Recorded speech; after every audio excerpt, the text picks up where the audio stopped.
Mr. Rice, if you could just talk about when you were injured. I know you were injured several times, but I wanted to see, and I know we talked earlier about the first injury, but I wanted to see if you could just kind of talk about those and talk about the circumstances. In Normandy or Bastogne? Well, start with Normandy, if you could. Okay. And then after that, we'll go back to Operation. We left off at Operation Market Gardens. We'll go back to that, and then I want to hear about Bastogne, especially. And Normandy was no big deal on wounds. It just, like I mentioned before, after we got about 10 guys together, and then we broke up into small groups, 3 or 4 each, and searched some of the houses. I passed a window, and evidently a sniper saw me, and he fired through the window, and I just, walking, strode forward, and it hit the floor just in front of me to the right, and bounced off and lost most of its energy. So it went through my pant leg and stuck in my leg. So I just pulled it up and pulled the bullet out and put it in my pocket. And then I got a piece of shrapnel in the hand. In criticism, I would say that if there was some battalion officer who had never been up on the front line, he'd come up and I'd like to make a visit, and he'd get the Bronze Star. You know, Ridiculous. the Bronze Star was about as phony as a. Right. We didn't like it. The most important badge that we got was a combat infantry badge. Yeah. That was it. Yeah. But those were two that, for the most part, were useless. Those were minor stuff. I didn't even bother with it. And you kept that bullet, you said, right? Yeah, and I lost it eventually. I don't know where it went. But you took it home with you. Yeah, but I know I got hit, but not much. No, just a little sting, and that was it. Just a little sting, a little bullet in the, just a little bullet in the knee, no problem. Yeah, no, it hit up in the fleshy part here, near the place where I got hit again, but not in the knee, just up in the thigh though. So at this point, if you could just start over with Operation Market Garden. You mentioned that you had 17 missions that you prepared for and then never went. And then that 18th mission was your jump into Holland. And if you could just start that one more time, and we'll start from there. Yeah, on about the 12th or 13th of September, we went to the marshalling area. And they oriented us as to what was going to happen and how it was going to happen, without maps, for the most part. And we did the same thing we did in Market Garden, or rather in Normandy, check the bundles and et cetera, et cetera. Guys put grease paint on their face, and some of them cut their hair mohawk, and 7 guys bent over with their head down. They cut the word victory in their scalp. The officers didn't like that, but they can't do a darn thing about it. You know, that was innovative. Eisenhower liked that idea. Sure. As he said, he wanted to know how much dog there is in the fight and how much fight there is in the dog. So we showed him. So we took off there for Market Garden at, I can't remember, didn't pay too much attention at the time, but I jumped at 121, a beautiful Sunday afternoon, bright sunny sky, and pretty much the same guys that had not been, had been in Normandy were with me, and 2 guys ready to drop the bundles in case of an emergency. Otherwise, they'd have been dropped by the pilot. And it was a good jump, a little better than the one on Normandy at night. They missed the drop zone again. The drop zone was parallel to a river called the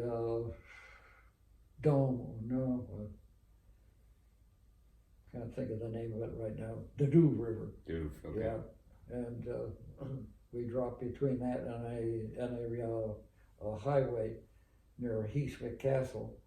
And I was first went out the door, and I went up 50 feet because of the load that was dropped.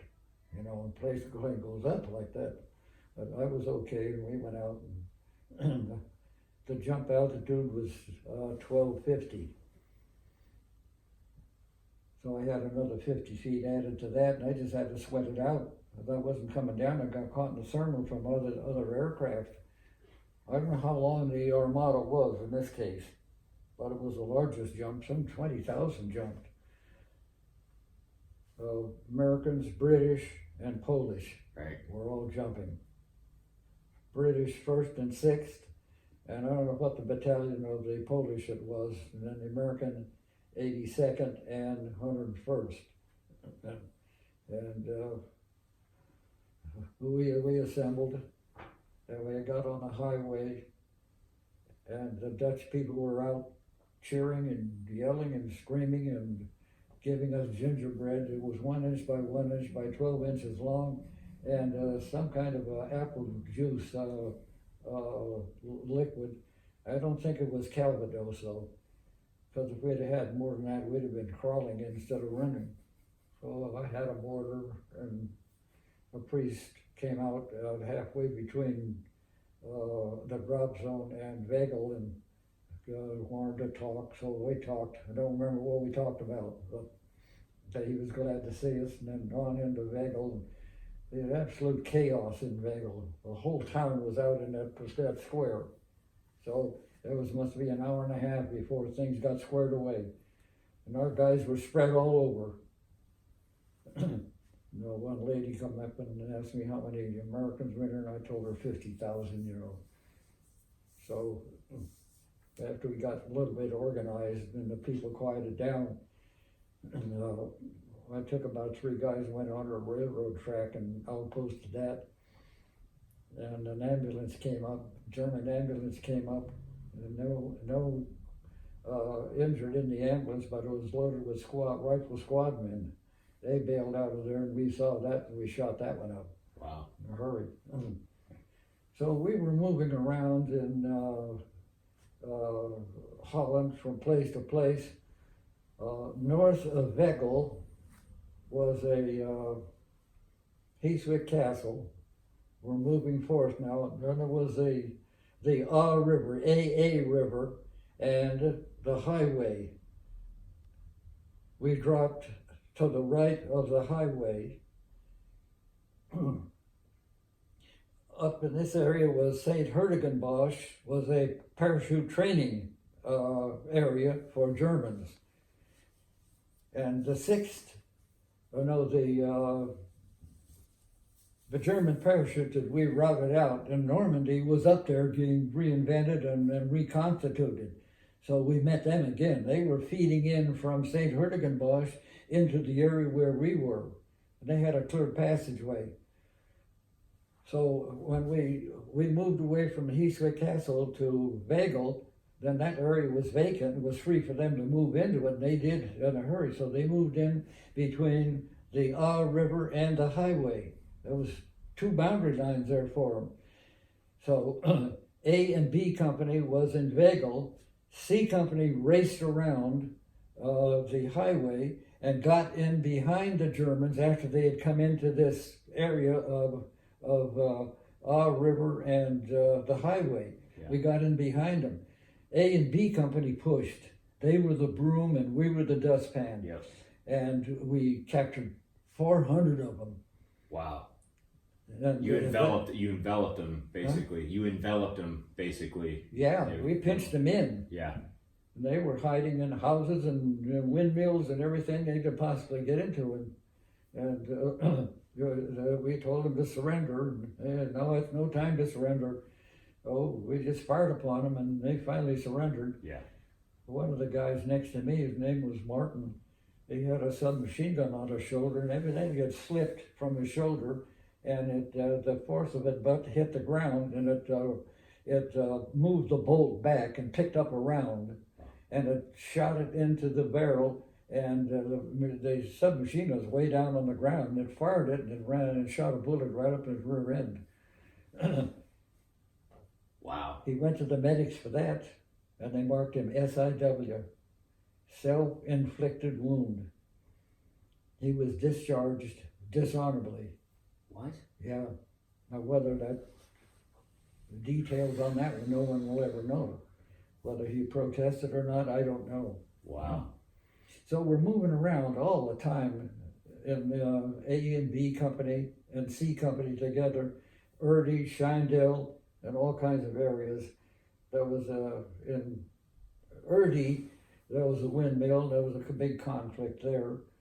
One of my best buddies, a guy by the name of Guy Sessions, he was tending a machine gun. He was a squad leader tending a machine gun. It had a hang fire.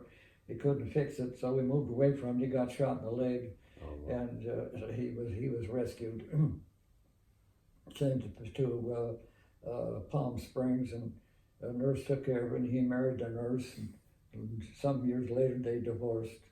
I don't know what else happened to him. He died about 20 years ago. But we were moving all the time. And the biggest move we made was up highway, Hell's Highway, from Vagel to Driel. And just beyond Driel, another... How many days after you landed was this approximately? Maybe 4 or 5. Okay. Yeah. Okay. 4 or 5. And on the way to all this moving around, I told you about a 400 or 500 clear roadway. There was a dike, and there was a quad 4 at the fork in the road, and they heard us coming, and they threw up tracers, and the Colonel Kennard was up front with a squad, which was second squad in the 2nd platoon of 501 Parachute Infantry. And he yelled out to them, the shots are going high, let's keep going.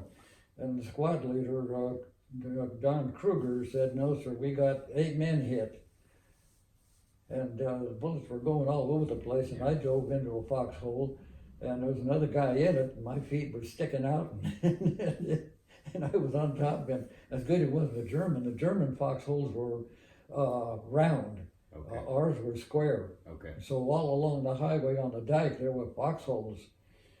So on the march in, after we cleared that quad 44 out of the way, we could search houses, and we were so tired that I came out of a house after searching, and I stood against a wall, and I fell asleep. Standing. And the rest of the guys moved on, and when I woke up about 5 minutes later, I had to run to catch up with them. Well, that kind of thing was exhausting. Then the daylight came, and we settled down near Shindell, and there was a great big sand dune there. It must have been 100 yards long and maybe 8 feet tall, and it ran from my right to the left, and I was at the point of it. A guy by the name of Howard Miller was running around the point of it. I was second, and the company commander was third, and a German paratrooper was coming the other way and rounding the point at the same time, and these two guys ran into each other.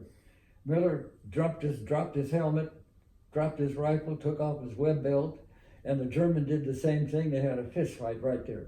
No kidding. For about 5 or 6 seconds. And company commander said, take him prisoners. So I lowered the submachine gun on him and took him back about 50 yards and turned him loose, because that's the most dangerous place a guy could be. That was, then I went back to the mortar position, and a German tank came up the railroad track, and evidently they saw our position. They fired on it, and my buddy Marvin Van Buskirk, the guy that ended up in the English Channel, in Normandy, he got hit with shrapnel in the back and on the side of his arm.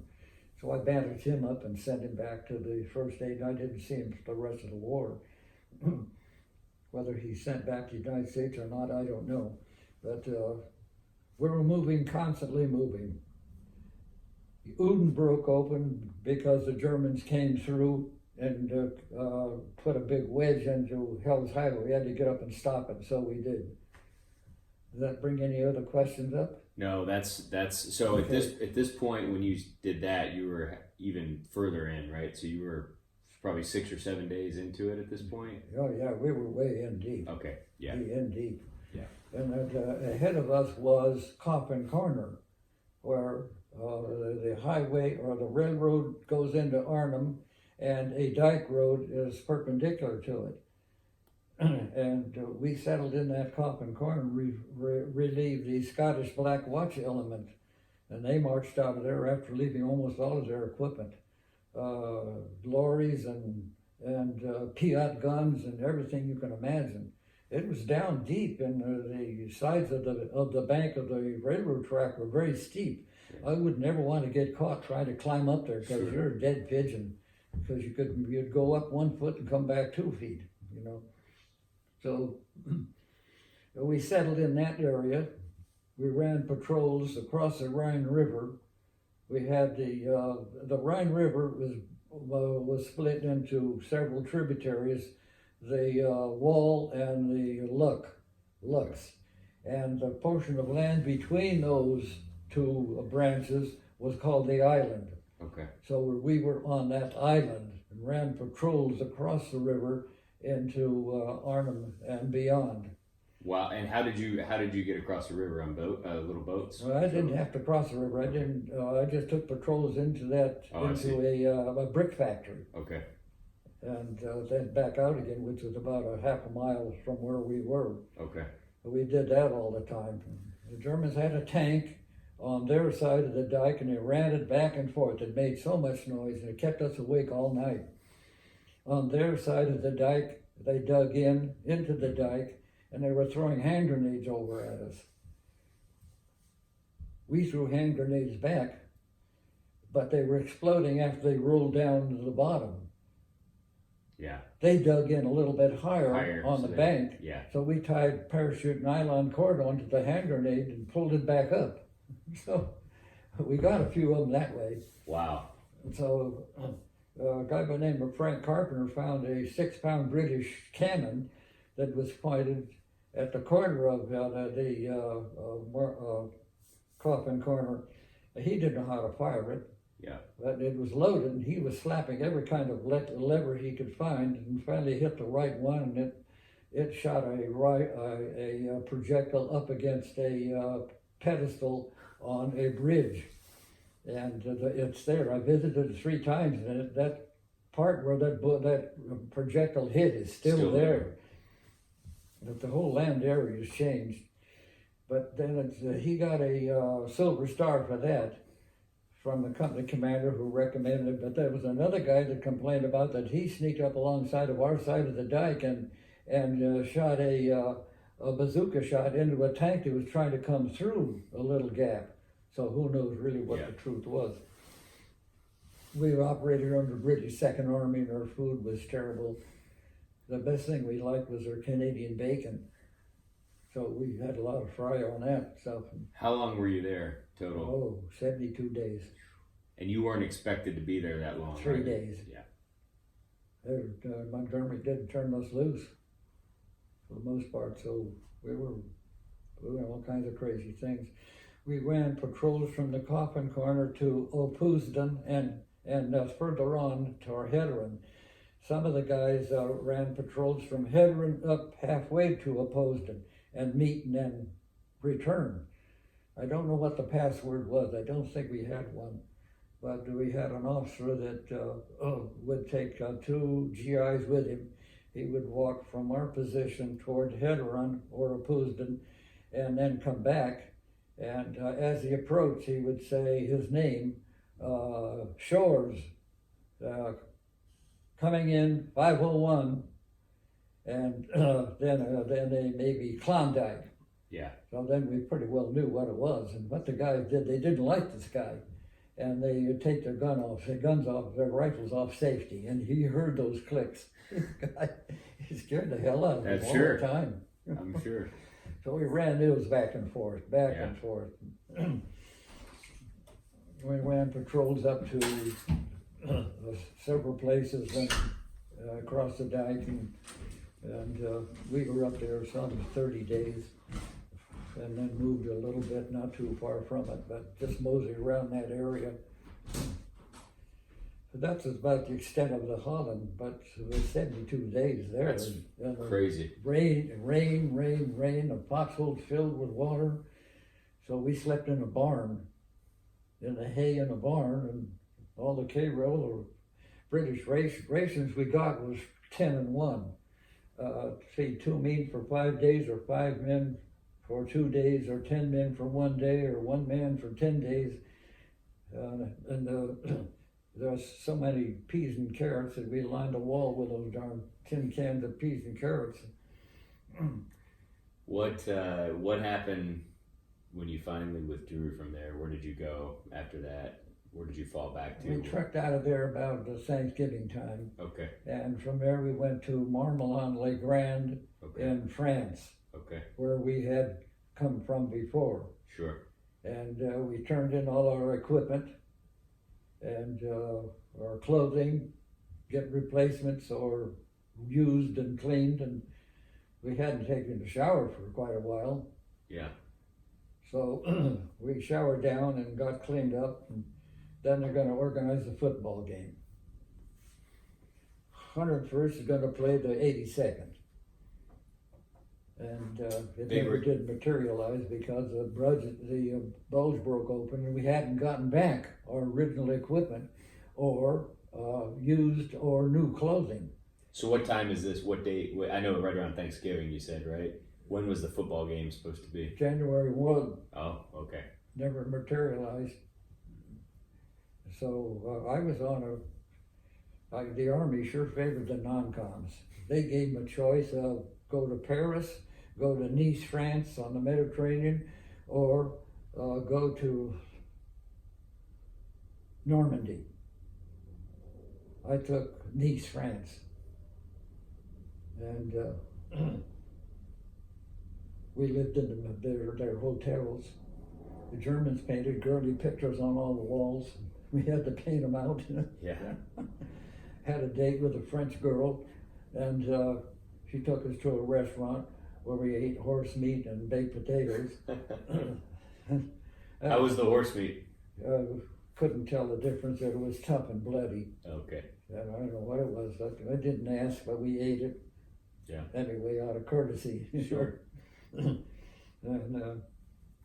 then we were called out immediately after 2 or 3 days there that the Bulge was broken up. So it's getting to around December 15, 16. Right.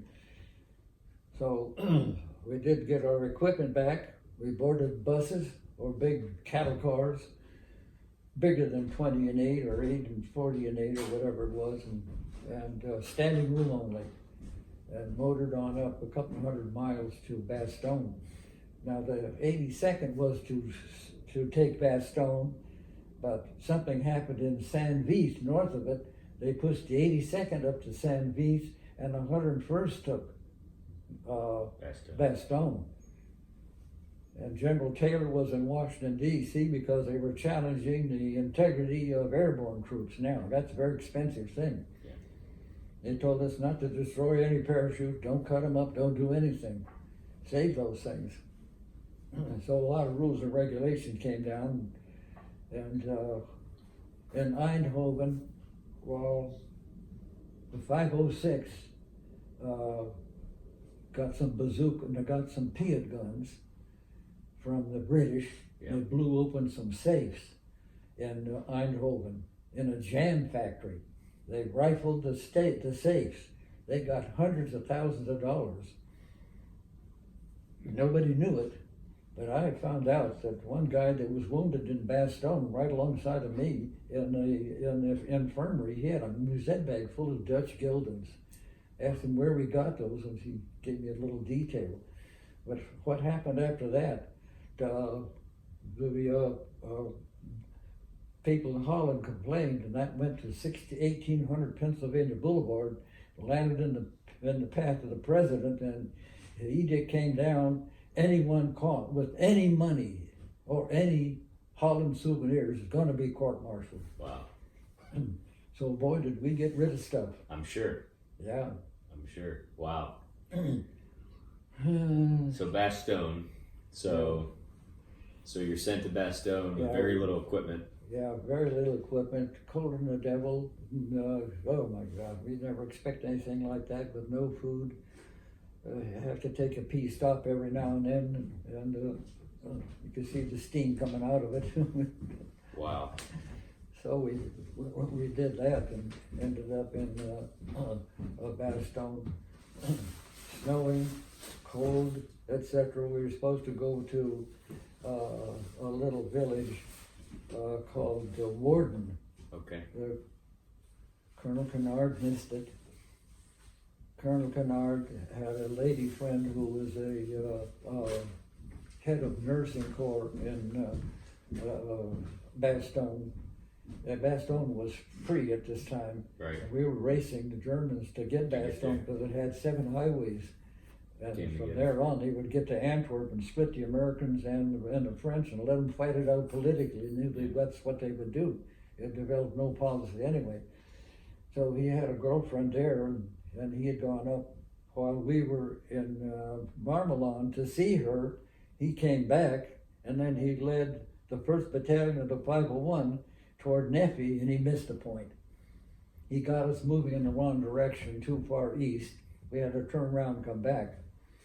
So we settled near a little community called Neffy. Let me get the map I drew. Oh, okay. It's kind of incomplete because I'm to have a 5x7 card for each one of these positions and a few characteristic statements as to what happened. Okay. And so a person could look at this map and then look at the card number 1 and know what happened up there and there and there and there. But I haven't gotten to that yet. But we came down this way. Neffy is a little community over here. There was a sniper in a building about 450 yards from me in a 5-story building. It housed farm equipment, etc., etc.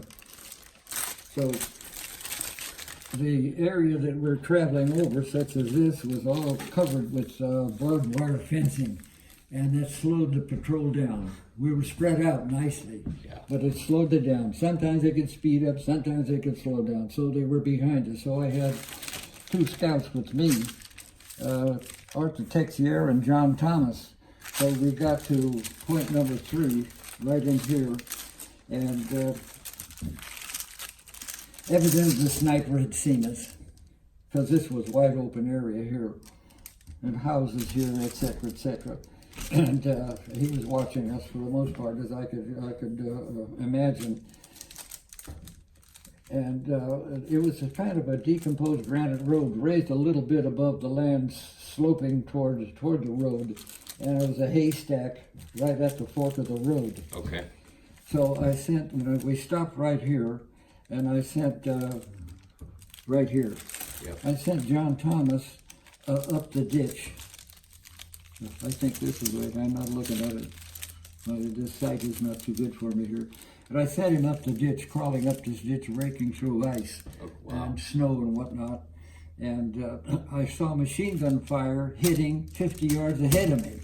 So I knew that all they were doing was getting their range and their distance and everything, and they're just going to wait until this entire patrol got into that ditch, then sweep it with the machine gun fire. I also didn't see it, but I assumed, because it was their technique, that they would fire tracer bullets over our heads to get us up, and then fire low and get us down. So I'm not sure that happened, but I knew that was their technique. So right here at the fork of the road, I sent John Thomas up, and the sniper evidently saw me, and he fired one time, and my head looked like my helmet, because I was down so low and I was bundled up like that. So I'm not sure whether he was a lousy shooter or not, but he had really heavy-duty ammunition at 400 grains, and that could travel 4 times faster than an ordinary bullet. Sure. But he hit me there, and I knew I was hit. So I told Arthur Texier to call scout number 1 back, send him up back to us, and then up this road, and we'll go on back in. Because by the time I got him organized to do that and send that message, the sniper had time to readjust. So here I am hit, sent John Thomas back this way, told him to go on in, And then I told Arthur Texiera, I got to test my leg, and I had 18 syrettes of morphine. And so Lieutenant Benelli gave me those in case it was a problem. So I said to Arthur Texiera, give me a shot of morphine. So wham, he gave it to me. I said, the patrol's over, take him in. So here I am. I gave him back the 17 syrettes. And I was out there for I don't know how many hours. I'm all doped up with morphine and anything else I got hit with. I didn't feel it. So here I am. Here I got to test that leg and find out if it was broken because it was just right above the knee. Yep. I thought the knee was hit. So I had to test it. So I got up, put my weight on that knee, on that leg, and it wasn't broken. And turning this way, I got shot here. I got hit here. I knocked out about 6 inches of radius bone, and I dove for that haystack. And just before I dove for the haystack, there might have been 2 snipers up there, but this guy was quick. And the 3rd shot went right by my ear. I was doing this kind of thing. Just the same thing I did in Holland. I did all this crazy movement. That took a lot of guts. I figured, God, what am I doing? I was really sacrificing myself for those guys. But I was the only one out there for a couple hours, I guess.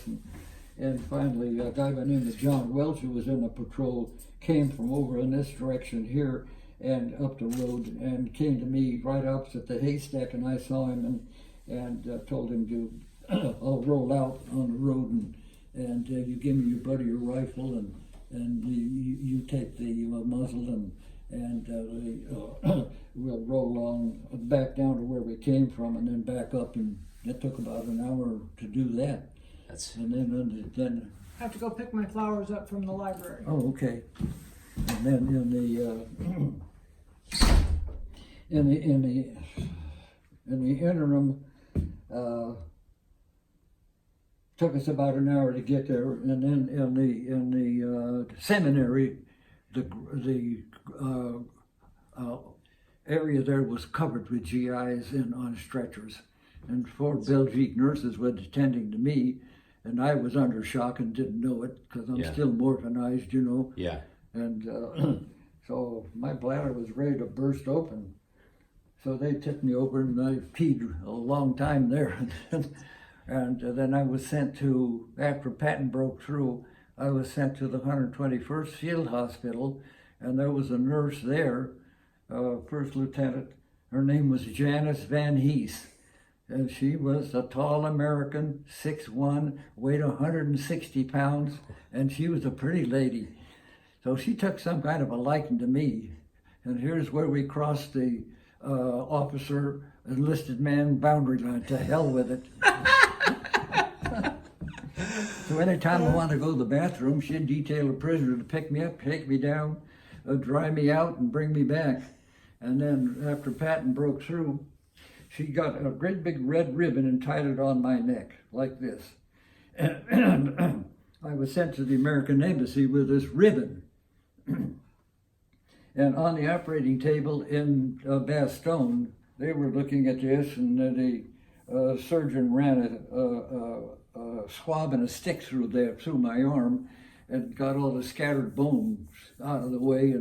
And I told him I was hungry, so he told the aide to get that man a peanut butter sandwich. So while he was doing all that, I was eating a peanut butter sandwich because I was really hungry. We didn't have anything to eat, you know. And then that was second aid.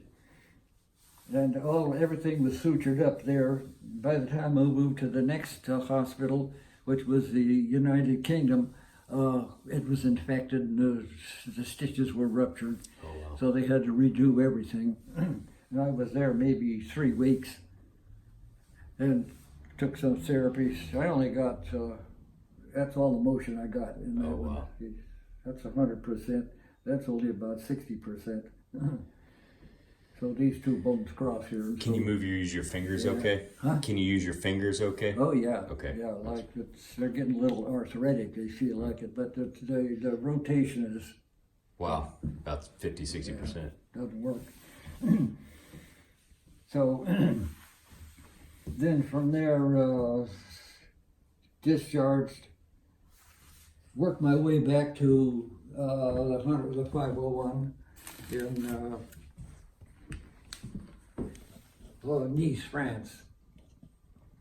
And then we waited for a troop ship to come in, took a troop ship home for 10 days, landed in Norfolk, Virginia, ran through the process of decontamination and everything, and I was home in 10 days, and I was back in college in 3 weeks. Really?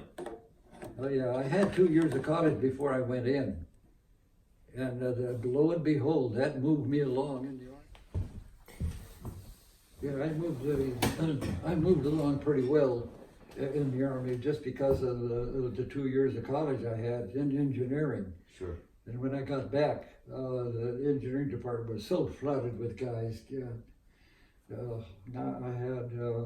I qualified for Public Law 16, which gave me $109 a month. Wow. Tax-free. And I worked in a bookstore. I worked in a cafeteria. I coached cross-country and track and field for 1 year there. Yep. And I was president of the student body, so I got into every kind of thing I could imagine. And like in the Army, I volunteered for everything. What date were you wounded? Do you remember the exact date? Yeah, December 22nd at 2 p.m. in Bastogne. Yeah. And I wanted to find a document that would prove it. And a guy by the name of Ronald Stassen, who runs a little research, found the document, a daily report of all those wounded on December 22nd. My name was right on it. Had my serial number and total positive identification. So he sent me that copy and I got it. So that proves it. That is so cool. Yeah. Well, that was real neat there. So you come home. What was it like when you arrived home? Was there a Nothing. Nothing. Nothing. The city was dead. Really? For the most part, dead.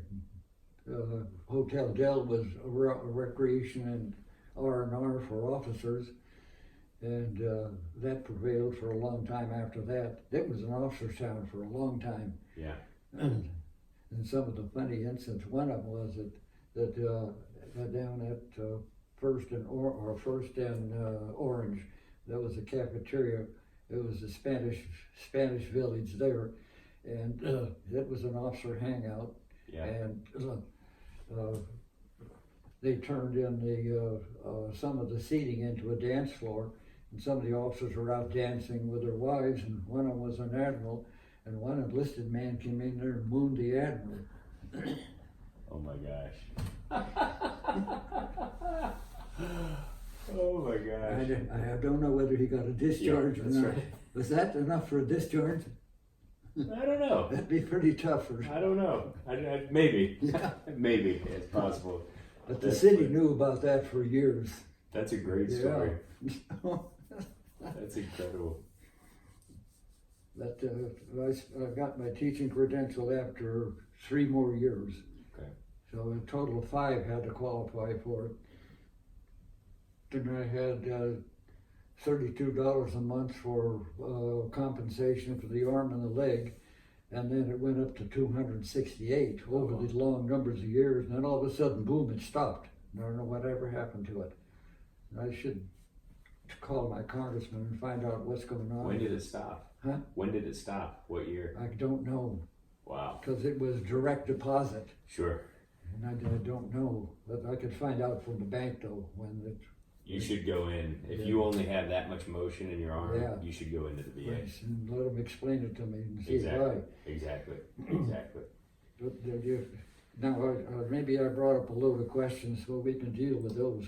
Well, I was gonna ask because we were a little bit hurried on the Normandy part of it, so I was gonna take a step back to Normandy. Yeah, anything you want. And this is phenomenal. This is incredible. I'm so glad that you did this, and thank you for taking me through this. Because Did you take a picture of it? I did. Oh, okay, good. I did. It's beautiful, and the fact that you took the time to do this, and you have the pictures that show what everything was like, is unbelievable. But so at Normandy, when you landed, and you talked about when you landed, you from that point you met up with your couple guys, right? Couple guys you found, and then how long did it take you to get to the locks at that point? How far were you from there? To get Matter of hours. Okay, so a couple. Short number of hours. Okay, so a couple of hours. Yeah, because we were out looking for our bundles. We found the bundles. Yeah. Major Allen, a feisty little devil. He was something. Was he the XO? Huh? Was he the XO, Major Allen? Yeah, he was probably the executive Yeah. officer of Lieutenant Colonel Carroll, who was the commanding officer of Battalion 1. Okay. And in Normandy, I played gopher for him. Yep. You know, so we met under Major Allen. Yep. And about 30 of us, and got to stand in platoon formation, line up by squads, and all that crazy stuff. Really? Yeah. Oh my gosh. And then place your musette bag if you have it in front of you, and all the rest of the stuff. Dump off everything except your ammunition and rifle and some food. And we're going in. So we marched from there toward La Barquette Lock and Hell's Corner, and stopped right there. And the battle developed. And I told you about that battle developing. And then with the trick I played on the La Barquette Lock, and that was all of June 6th. Yeah. June 7th, the night of June 6th, all of that happened. Then June 7th, we moved back and grouped. And then a few days later, we were pinned down by the 6th and 1st German Parachute Regiment and battled them up to Hill 121. Okay. And then Father Sampson, a Catholic clergyman, he was running an aid station off of in a little place called Addyville. He had some seriously wounded guys, and some of them were in an awful lot of pain, so we moved those that were in such severe pain into another room. The Germans came over and took over that aid station, and if they'd have found any ammunition or any rifles, they'd have shot them all right away. So there's a story about him Father Sampson being taken down a road and placed in front of a firing squad, but I don't know how to verify it. I don't know if it was true or not. Oh, that's okay. But 6 Germans had a rifle raised, so the story goes, and a German officer came down the road and had a Christian cross on the chain on his chest, and the Catholic priest, Father Sampson, had a Christian cross on his helmet. Sure. And he stopped the slaughter. Wow. I don't know how true that one is. What day was that? What day was that? Oh, that must have been the 10th. Okay. Wow. So we wandered around and did this and did that and tried to find each other and look for bundles and equipment and whatnot. And avoid the Germans where they were. Some of them hid out. Yeah. And then when did you get the call for Carentan to? Oh, about the 12th to 13th. Okay. Because the Carentan had to be taken, and the beaches had to be solidified, had to be brought into under one authority. Yeah. And the infantry division had moved up of Omaha and Utah Beach into the inland and moved into the hedgerows. Yeah. But they could have been surrounded easily if we had not closed off that area. Yeah. Close the seam. So talk, if you could just run through that, what you remember from that, from Carentan, when you were called forward for that. You know, we went into Carentan, like I said, the 327, the 501, the 506, and the 502. Yep. And there was a gigantic story about one of the guys in 502 was in the hospital, and he, for the most part, was wounded, and he got out of that hospital because the rest of the guys he wanted to be with. And he made his way to Carentan, picked up equipment, and there was a bayonet charge. Colonel Cole ordered a bayonet charge. This part is true. He ordered a bayonet charge through a cabbage patch. And so the story dwells on this one guy coming out of the hospital, gaining equipment and joining that force. And when Colonel Cole blew the whistle and charge, not many of them charged because they didn't hear the whistle. He got the Medal of Honor for that one. Oh. But that was the only Medal of Honor that was issued. I remember I read about that. Yeah. That's crazy. Wasn't there a limit to the number of Medal of Honors that could be issued to the I don't know whether Airborne? I heard there's some obscure rule that I read this recently that only 1 or 2 Medals of Honor could be issued to the Airborne guys. It's stupid rule. But there apparently was a rule. That's wow. That was a Carentan. To me, or my understanding was that was the most strategic location that had to be taken. Otherwise, the entire force was in jeopardy. It was 300 meters above the flat plain and the Dew River delta. They could see everything that was going on around there. Yeah. While Battalion Number 2, the 6th German Parachute Regiment, were up there, they could see the Germans' 1st Battalion coming in from the beach, us coming up to meet them, and then all these soldiers wandering around, and the uniform at that distance looks the same. Yeah. So they, through their myopic vision, they were confused at what was going on. Yeah. Wow.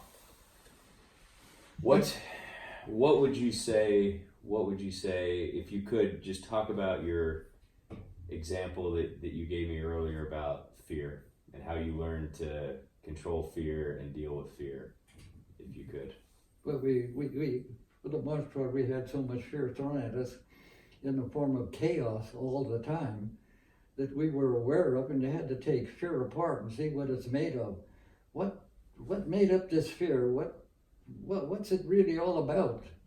And it's not a sudden burst of energy that comes forth and blossoms out into some bravery.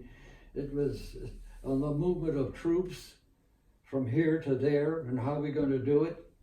And we're going to move back 1 hedgerow or 3 hedgerows. We moved back 3 hedgerows, and the Germans were coming in the first hedgerow. Okay, they didn't find us. They'd smoke cigarettes and sling their rifles. Then the 3rd hedgerow, we'd pounce on them. Yeah.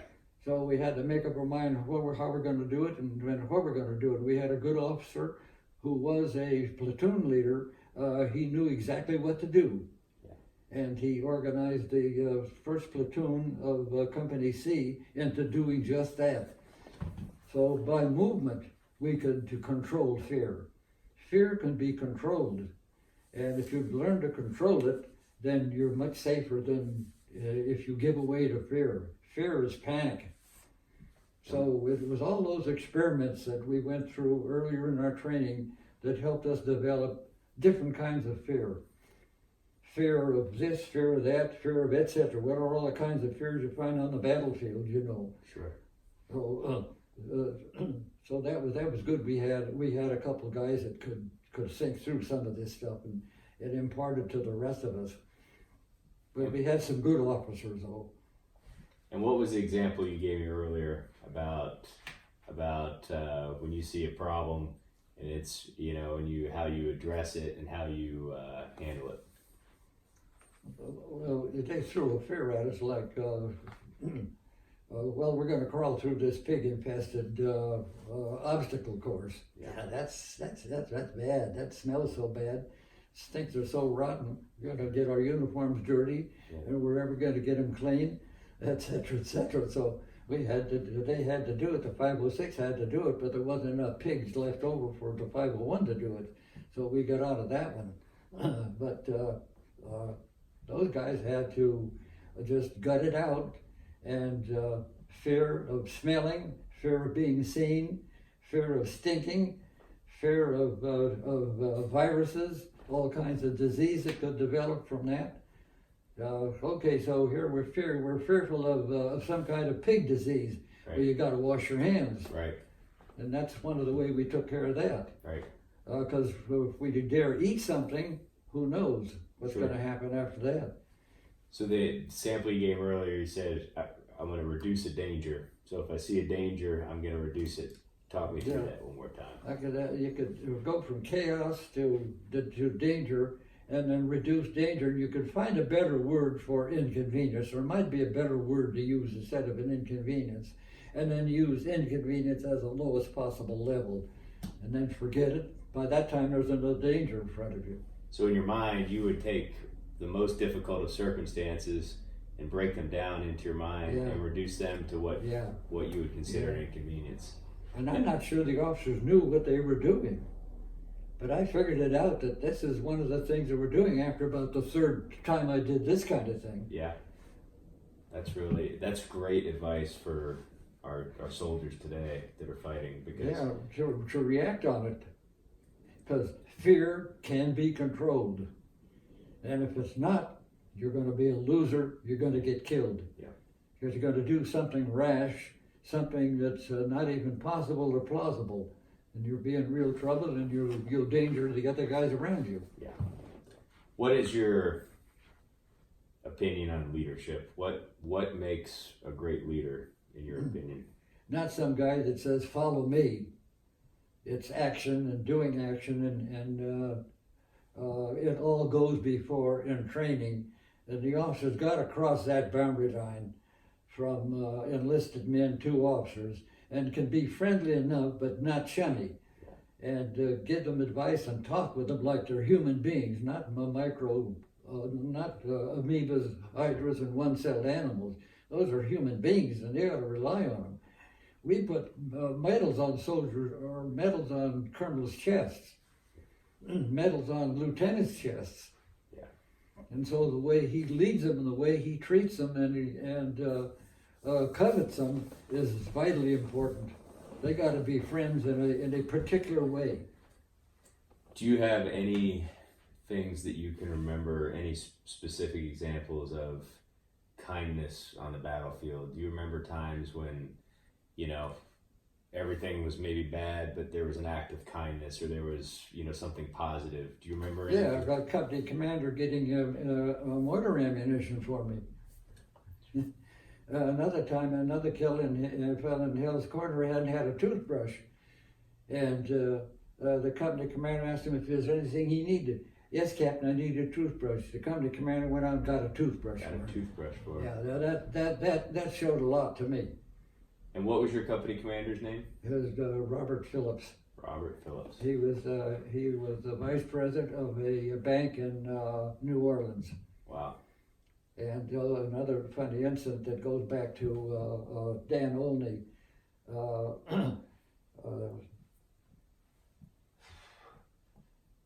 Sergeant Session, who was one of my buddies, he was a brilliant guy. God, 160 IQ. Wow. He was over the top. And a funny story is that we would go out together to a Chinese restaurant, or find a Chinese restaurant and go to it, and we'd be walking down the street. He'd say to me, Tom, let's find out if there are any Jews in China. Well, hell, I don't know if there are any Jews in China, I don't care.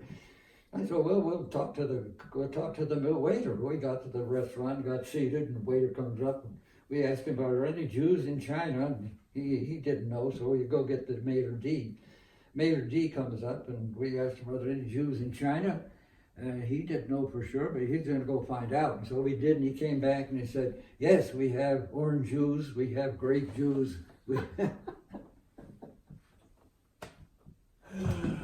Oh my gosh. I told that to my minister, and he about slaughtered me. Oh man, there's another part of that question.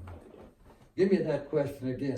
I was asking about moments that you had experienced that you remember kindness. Oh, and you okay. Remember the toothbrush one and the mortar one. Yeah. And there's probably others. One of the guys who was he was at company headquarters, and he was a well-trusted guy, and he was severely wounded, and he was moaning and crying, and the company commander went in and comforted him. So that showed us a lot. Absolutely. It sounds like your company commander was a soldier's commander. And then the one on Dan Olney, where he did a stupid thing, at least in my opinion, it was absolute stupidity. Sergeant Session was goaded into throwing a hand grenade in between the two Nissen huts in Lambourne. Oh, I can't do that, but he did it anyway. And so the shrapnel bangs up against those Nissen huts, and the first sergeant heard it, comes rushing out, tries to find out who did it. Nobody's talking.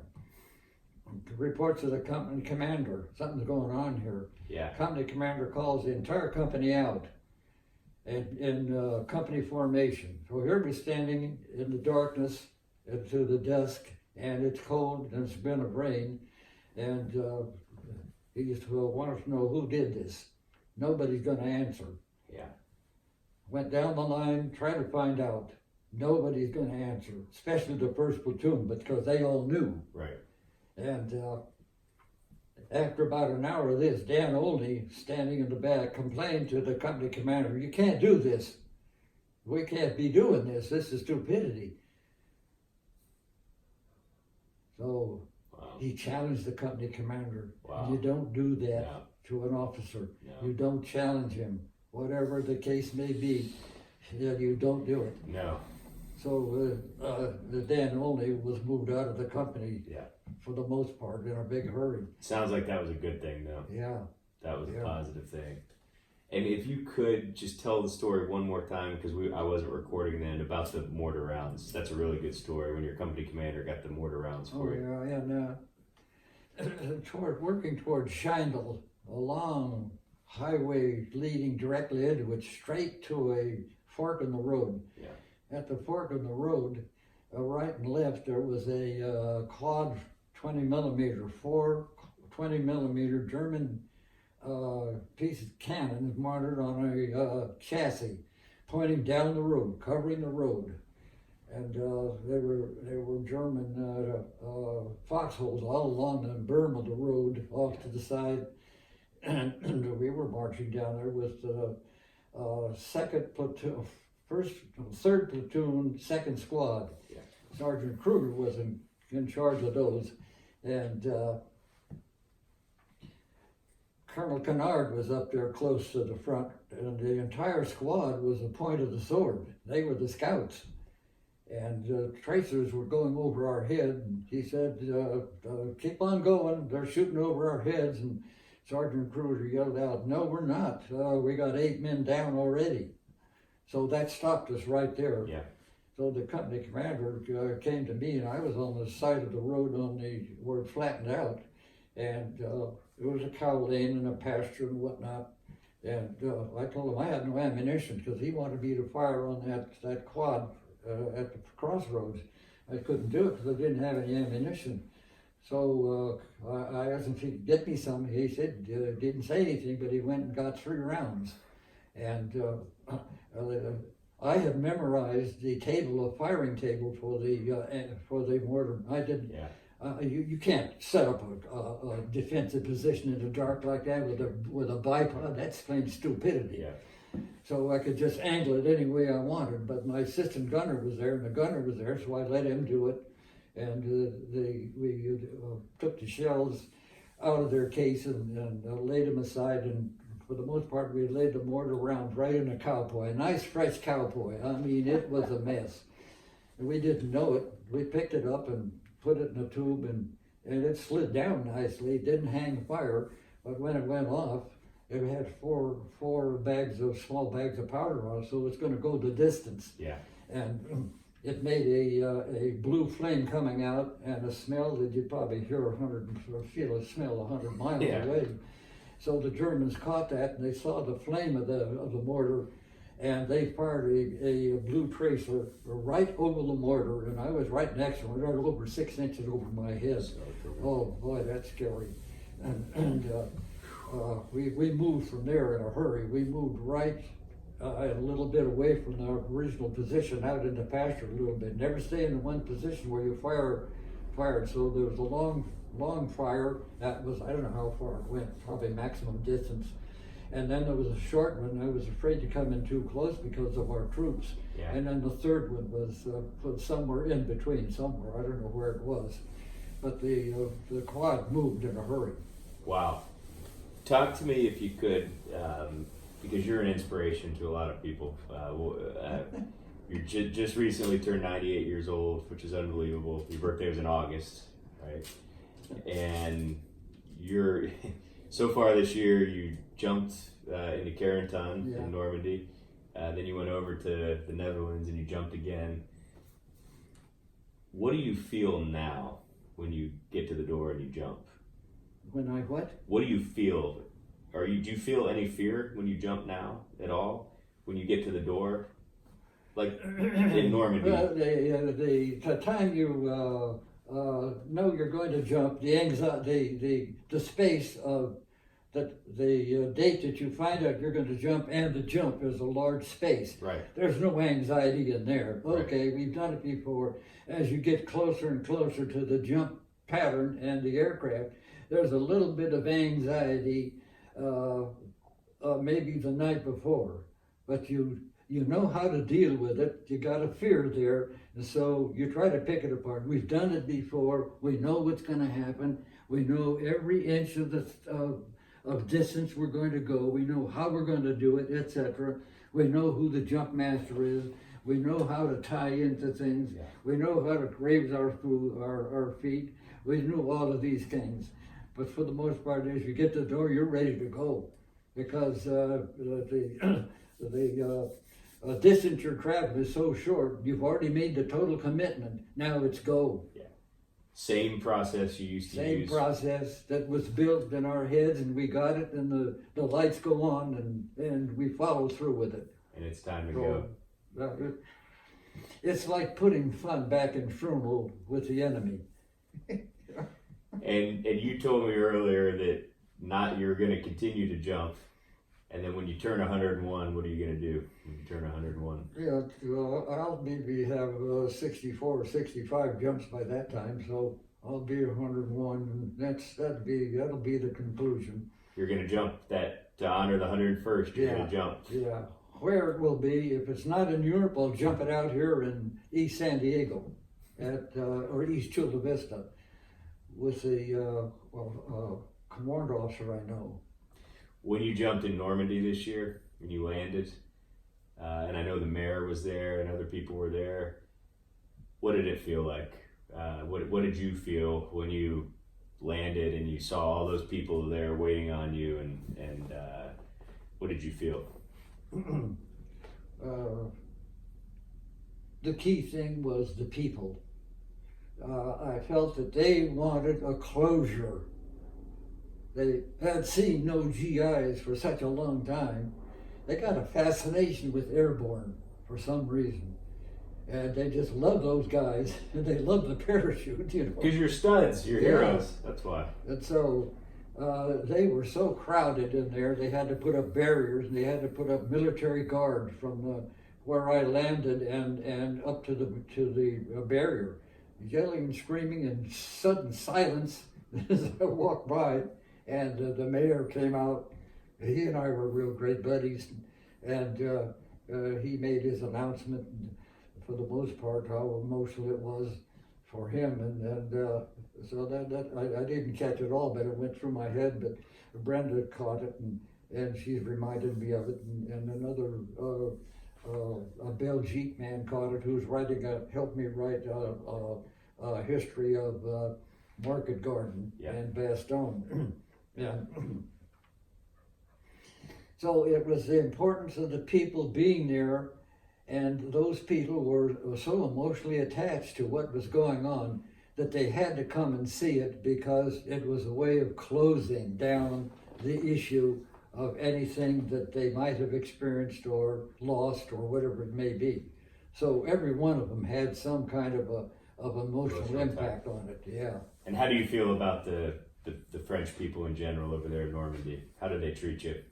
Oh, well, in France, in the 50th anniversary, the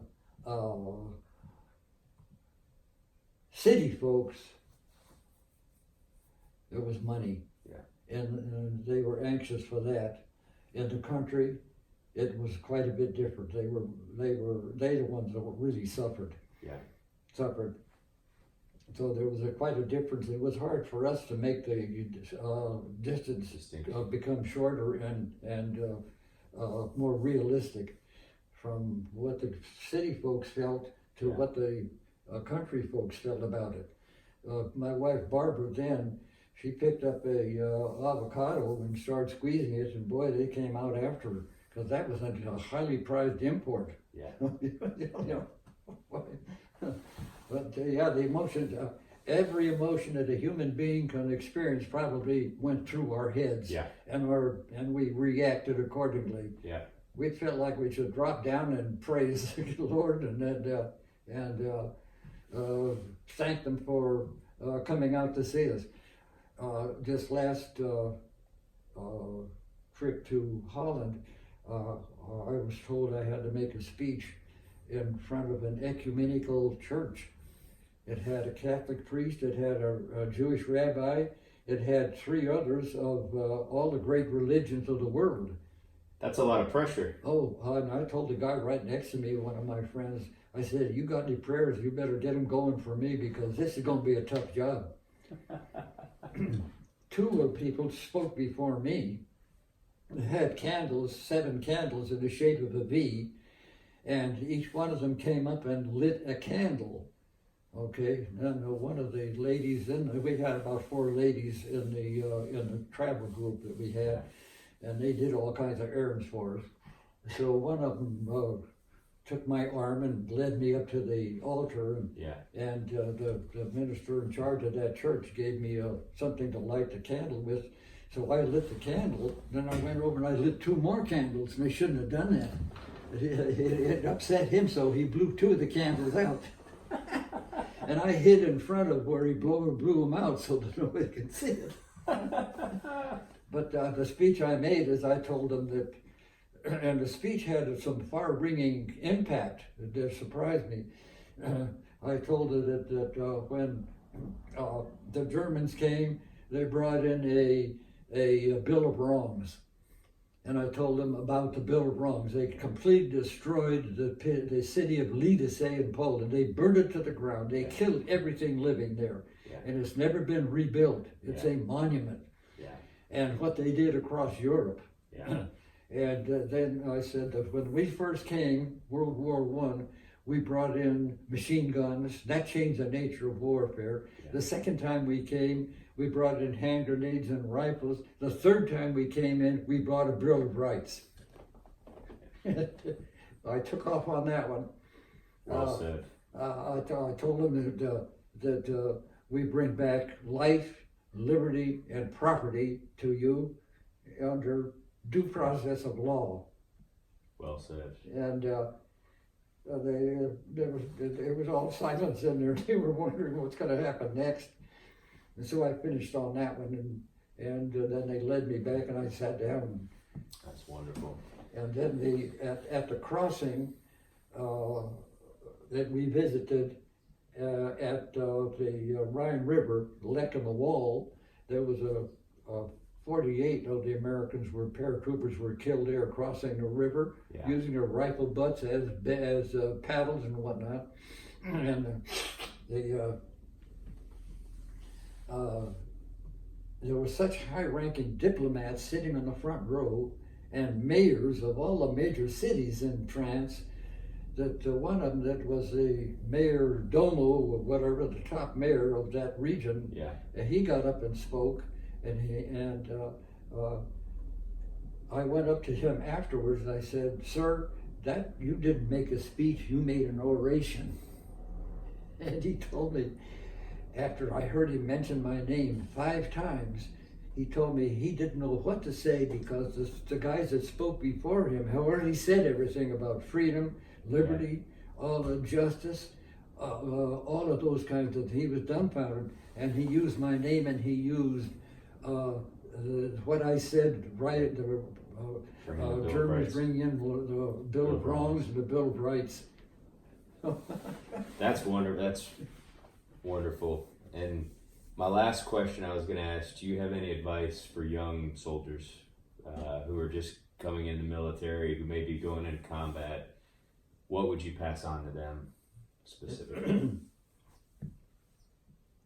Do those kinds of things that are going to be physically strong for them They gotta be athletes, they've got to do the athletics thing, they've gotta keep going on that, they gotta be physically ready, cause they're gonna be tested. Yep. And if they're not, they're gonna lose their life, Yep. for the most part. And the American public has gotta get rid of this thing, we go into combat and we give our lives. Yeah. Bullshit. We don't give our lives for anything, any political propaganda or not. They had it taken away. And I told General Miley that, 4-star general, I said, and I told him that, what I just told you, and I told him also the insignia on our shoulder is called a patch. That's baloney. It's not a patch, it's a badge. Because the patch covers a hole, and there's no hole in our shoulders.